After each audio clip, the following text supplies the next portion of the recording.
In today's video, I'm going to teach you how to verify Discord account without phone number. Before we dive in, I want to be clear and helpful. I can't walk you through bypassing Discord's phone verification or using temporary SMS sites. That kind of workaround can violate Discord's terms of service and often leads to locked or banned accounts. Instead, I'll show you the safe, legitimate options you do have if you prefer not to share your primary number, along with tips to keep your account secure.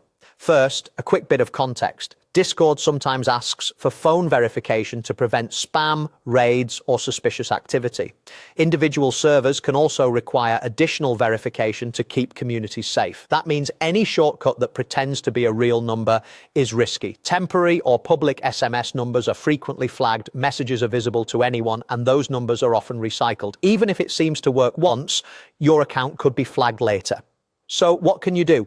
Start with your email. Make sure your email address is verified in Discord's user settings and keep it current. Next, protect your account with two-factor authentication using an authenticator app rather than SMS. This increases trust on your account and helps prevent security checks from escalating.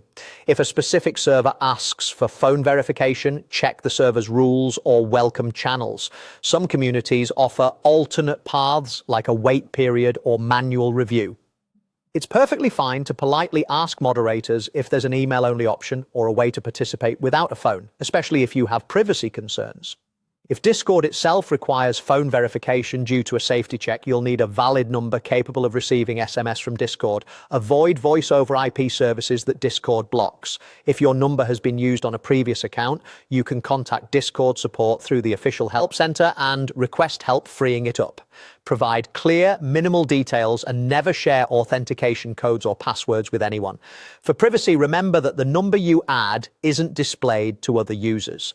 If you still prefer to keep your primary number separate, consider a legitimate secondary number that's in your control and supported by your carrier rather than public disposable services.